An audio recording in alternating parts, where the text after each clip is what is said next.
할렐루야. 밤새 평안하셨습니까? 오늘 이제 우리 중고등부 수련회 2박 3일로 오늘 출발하는데 잘 다녀올 수 있도록 위해서 기도해 주시고요. 자, 오늘 에스더 3장입니다. 에스더서와 관련된 그러한 이 이스라엘의 에스더의 이 역사로 인해서 그 관련된 그러한 절기가 하나 있어요. 그게 바로 부림절이라고 하는 절기입니다. 우리는 이 부분에 대해서 많이 크게 생각 안 하지만 우리나라로 보면 국가적으로 무슨 날, 이 날이 광복절 같은 날입니다. 광복절. 그래서 17절에 보면 그러지 않습니까? 부르 곧 제비를 뽑아 그랬잖아요. 이 부르 부림절이 부림이 부르에서 나온 겁니다. 그래서 부림절, 부림절의 기원이 되는 그 사건이 바로 오늘 이 에스더에 관련된 사건인데요. 이제 오늘 이 새로운 인물이 등장하죠. 앞에서 1장과 2장에서 이제 와스티 왕후의 폐위, 그로 인한 에스더가 왕후가 되고 그 후에 마지막에 이제 모르드게가 왕을 이제 시해하려는 한 그런 음모를 고발함으로써 왕을 살려준 그런 역사에 대해서 이야기를 했는데, 이것은 앞으로 이제 이 하만, 오늘 3장에 등장하는 하만이라고 하는 사람에 의해서 유다 민족이 완전히 하루아침에 진멸될 수밖에 없는 그런 위기에 처하거든요.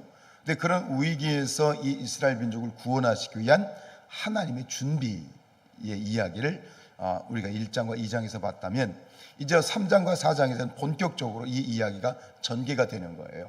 이스라엘 전 민족에게 닥치는 그러한 엄청난 어마어마한, 그러니까 한마디로 그냥 하루아침에 유다 민족이 진멸되는, 근데 이것이 단순한 어떤 개인이 아니라 아수에로 왕의 조서로 아주 그냥 국법으로 만들어져 버리는 그러한 어마어마한 사건이 오늘 3장에서 이제 발견이 됐죠.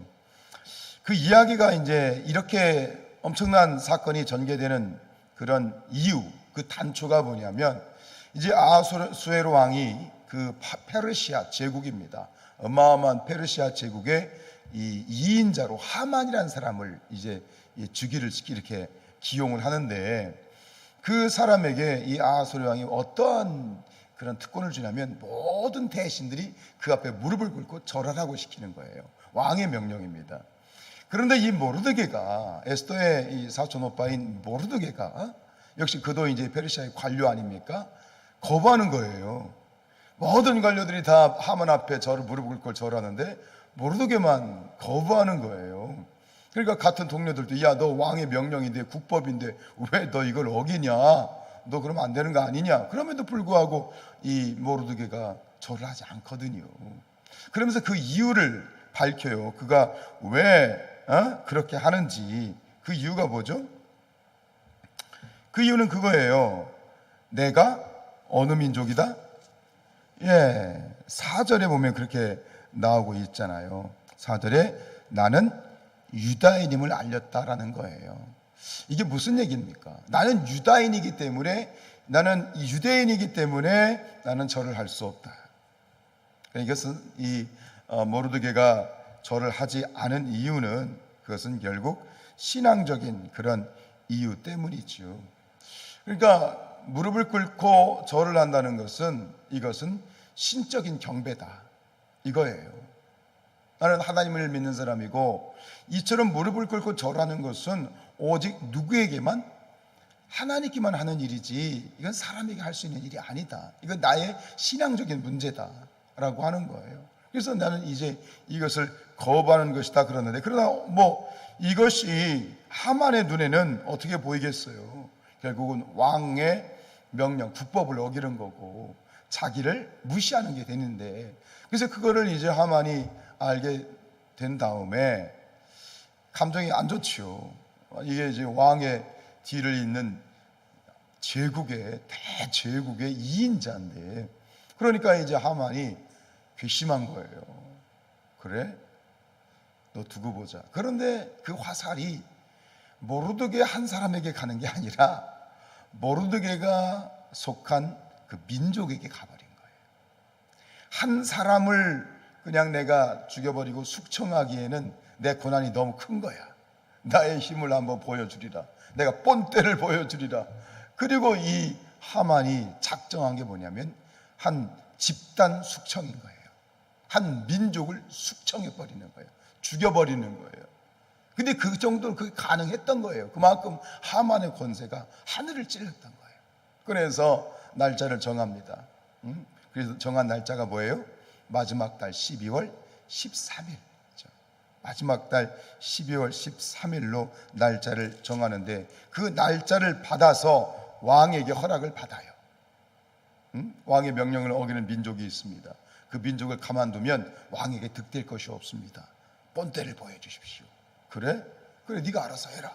그러면서 이제 하만에게 전권을 주고 조서를 내리고 왕의 반지를 줘요. 왕의 반지를 줬다는 건 전권을 위임했다는 얘기예요. 그래서 이제 모든 이 일이 이제 다 세팅이 됐어요. 더 이상 이제 유다 하만을 막을 사람도 없고 유다 민족은 이제 12월 13일이 되면 다 그냥 멸절되는 거예요. 진멸되는 거예요. 그 상황 가운데서 이제 이 일들이 진행이 되고 결국은 하나님께서 이스라엘 민족을 구원하시고, 그게 바로 이 에스더서가 얘기하는 부림절, 바로 광복절인 거예요. 여러분, 저도 얼마 전에 알게 된 사실인데요, 이와 같은 일이 바로 우리나라도 있었어요. 그 위천이라고 하는 곳 혹시 아시는지 모르겠습니다. 위천, 저쪽 전라도 경상도 쪽이죠. 경상도 쪽 이 덕유산 덕유산 남쪽 자락에 위치하고 있는 이 위천이라고 하는 곳이 있는데, 여러분, 우리가 이제 국가적인 행사를 할 때 국민의례를 하죠. 국민의례를 할 때 우리는 어떻게 하죠? 국회에 대한 경례를 하죠. 그럼 어떻게 합니까? 이렇게 하죠, 그죠? 근데 원래는 국회에 대한 경례가 아니고 국회에 대한 주목입니다. 국회에 대한 주목. 근데 그것이 중간에 이제 군사 정권에 의해서 경례로 바뀌었는데, 근데 원래 해방이 된 다음에 국회에 대한 이 경례, 국회에 대한 경례가 우리는 주목이 바뀌었는데, 원래 주목이 되기 전에 어떤 것이었냐면 국기에 대한 경례가 바로 국기에 대한 배례였습니다. 배례. 어떤 거냐면 90도로 국기 앞에 절을 하는 거예요. 혹시 아시는 분 계십니까? 그 시대를 살았습니다. 그러니까 이 일제강점기가 끝나고 해방이 된 다음에 이 나라가 이제 6.25가 발발하기 전은 1950년 6.25가 6월 25일 날 발생했잖아요. 4월 25일까지는 국기에 대한 배례, 90도로 절하는 거예요. 국기에 90도로 절하는 것은 어느 시대의 일이죠? 일제강점기에 있었던 일입니다. 일제강점기. 이게 원래 국기에 대한 배례였습니다. 그런데 1950년 4월 25일 날 그것이 국가의 법이 바뀝니다. 앞으로는 국회에 대한 배례가 아니라 국회에 대한 주목으로 바뀝니다. 근데 이런 국회에 대한 절하는 것, 90도로 절하는 것, 이것은 과거 일제강점기의 신사참배하고 똑같은 거예요. 일장기가 태극기로 바뀌었을 뿐이지 똑같이 그 앞에 절하는데, 일본인들, 일제는 그 일장기에 뭐가 있다고 생각했냐면 그곳에 신령한 신이 임했다고 생각한 거예요. 우리가 생각하는 국회 개념이 아니라 그 국기 자체가 바로 신령한 그런 존재, 귀신의 힘이 붙어 있다고 생각하는 것이었어요. 그러니까 일장기에 배례를 하는 것, 절을 하는 것은 결국은 우상 숭배하고 똑같은 거예요. 그것이 신사참배였고요.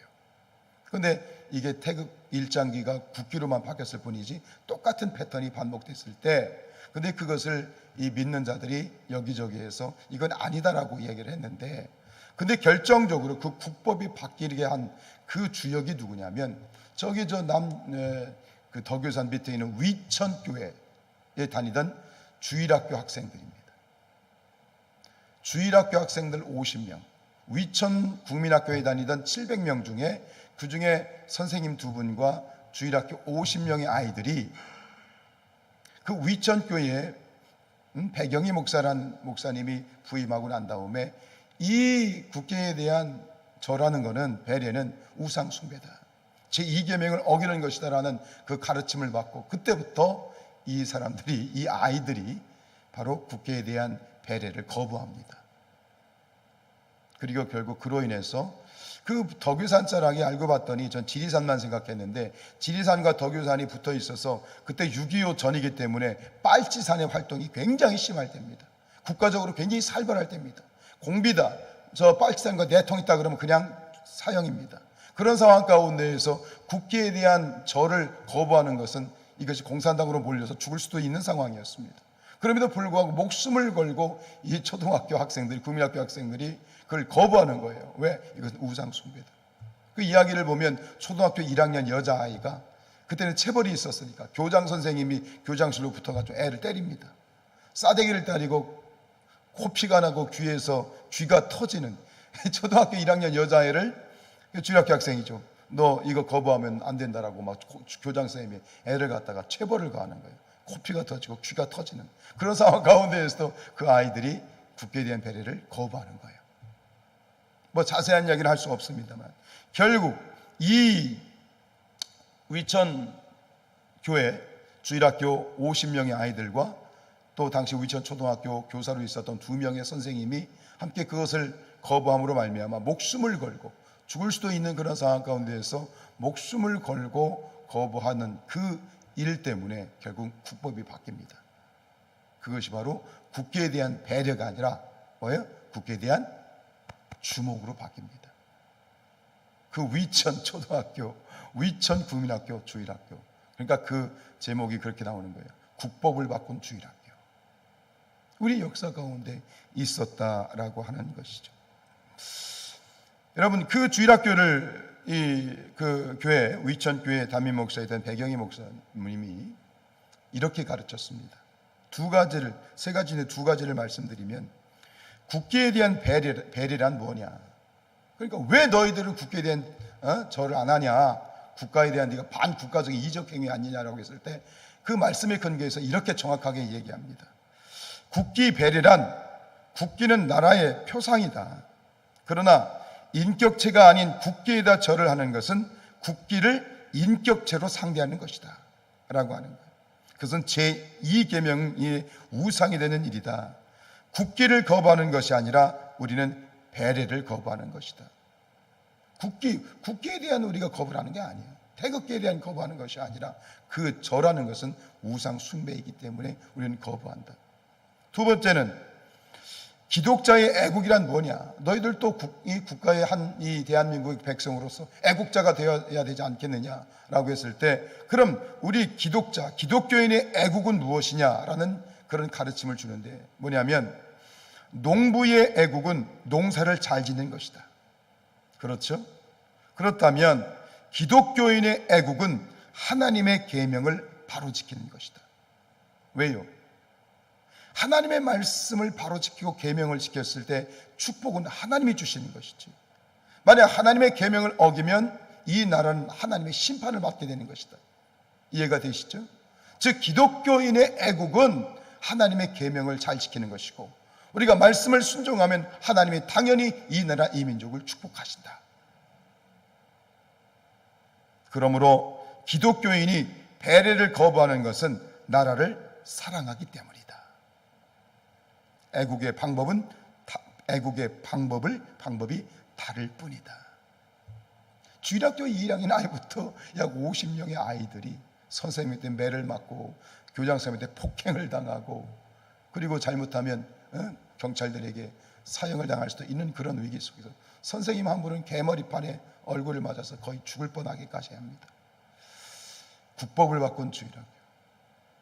여러분, 우리가 절하지 말아야 될 대상이 있습니다. 우상에 대해서 나도 모르게 우상 앞에 절을 하고 있을지도 모른다. 분명히 말하고 있죠. 너를 위하여 새긴 우상을 만들지 말고, 또 위로 하늘에 있는 것이나 아래로 땅에 있는 것이나 땅 아래 물속에 있는 것에 어떤 형상도 만들지 말며 그것들에게 절하지 말며 그것들을 섬기지 말라. 우리가 절하지 말아야 될 것들이 있습니다. 우리가 우상 숭배하지 말아야 될 것들이 있습니다. 혹시 우리의 삶 가운데 내가 절하지 말아야 될 것에 절하고 있지는 않은지, 우리를 살펴보고 오직 주의 말씀대로 우리가 하나님을 경외하고 하나님을 사랑하는 것이 바로 이 나라 이 민족을 축복하는 우리의 애국인 줄로 믿습니다.